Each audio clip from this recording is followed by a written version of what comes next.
تو کئی الگ جماعتوں کے اور کئی نئے نئے نام سامنے آتے ہیں.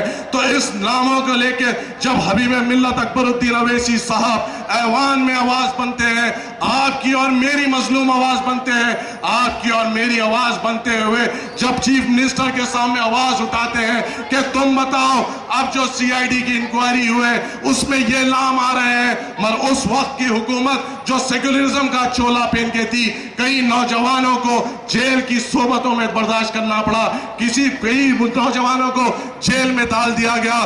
تو اس وقت کا چیف منسٹر مجلس کی آواز پہ اٹھتا ہے اور یہ کہتا ہے میں مانتا ہوں جو بھی مجلس اتحاد المسلمین کہہ رہی ہے وہ صحیح ہے، میں مانتا ہوں کہ حکومت نے غلطی کی ہے، میں مانتا ہوں کہ پولیس نے انکوائری میں کوتاہی کی ہے اور ان بے گناہ نوجوان مسلمانوں کو جیل میں ڈال دیا گیا.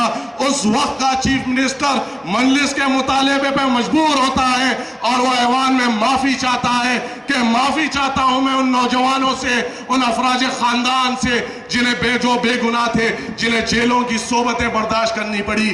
آپ مجھے بتائیے آج آپ کے میرے درمیان کئی لوگ آتے ہیں، مگر آواز کون بنتا ہے، ہمت کون بنتی ہے، طاقت کون بنتا ہے؟ ہماری آواز مجلس اتحاد المسلمین بنتی ہے، ہماری طاقت مجلس اتحاد المسلمین بنتی ہے، ہماری ہمت مجلس اتحاد المسلمین بنتی ہے.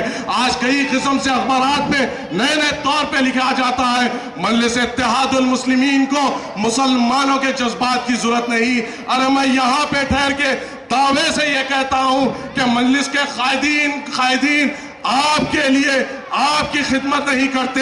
مجلس اتحاد المسلمین کے قائدین اس لیے خدمت کرتے ہیں کہ ان سے ان کا حبیب راضی ہو، ان سے ان کا اللہ راضی ہو. جب اللہ کا حبیب رسول اکرم صلی اللہ علیہ وسلم راضی ہوتے ہیں اور جب اللہ راضی ہوتا ہے تو وہ آپ کے دلوں میں محبت ڈالتے ہیں جو مجلس اتحاد المسلمین کے قائدین کو آتی ہے. آپ کے سامنے کہ مجلس کی قیادت اللہ کے حبیب کو راضی کرنے کے لیے کام کرتی ہے. مجلس اتحاد المسلمین کی قیادت صرف اللہ کو راضی کرنے کے لیے اور اس کے حبیب کو راضی کرنے کے لیے قیادت کرتی ہے. اور جب اللہ کے حبیب راضی ہوتے ہیں وہ آپ کے دلوں میں محبت ڈالتے ہیں جس کی وجہ سے جماعت مضبوط ہوتی ہے. آپ دیکھیے جب مجلس اتحاد المسلمین نے چاہے وہ مالیگاؤں میں بم بلاسٹ ہو، چاہے وہ مکہ مسجد میں بم بلاسٹ ہو، چاہے ہندوستان کے کوئی کونے میں بم بلاسٹ ہو، مسلمانوں اور مظلوموں کی آواز بن کر وہاں پہ جاتی ہے، امداد دیتی ہے، قانونی لڑائی لڑتی ہے. ارے ایسی کون سی جماعت ہے؟ اس لیے میں آپ سے بار بار کہتا ہوں کہ ہماری کوئی طاقت ہے تو مجلس اتحاد المسلمین ہے، ہماری کوئی آواز ہے تو نقیب ملت بیرسٹر اسد الدین اویسی ہے. ہمیں جماعت کو مضبوط کرنا ہوگا. آپ دیکھیے آپ کے سامنے مجلس اتحاد المسلمین نے اپنے کام کی بنیاد پہ آپ کے سامنے آتی ہے.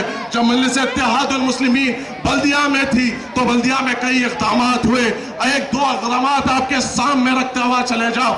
آپ دیکھیے مجلس اتحاد المسلمین جب بلدیہ میں آئی تو بلدیہ قرضے میں تھی. وہ جماعت کے پالیسی تھے جو بلدیہ کو قرضے سے نکالا گیا اور مجلس اتحاد المسلمین نے کئی پالیسی لیے. مجلس اتحاد المسلمین نے ایک ایسی پالیسی لی، انہوں نے یہ کہا کہ جماعت نے یہ پالیسی بنائی کہ جو بھی گھر پراپرٹی ٹیکس 4000 تک ہوتا ہے اس کو معاف کیا جائے.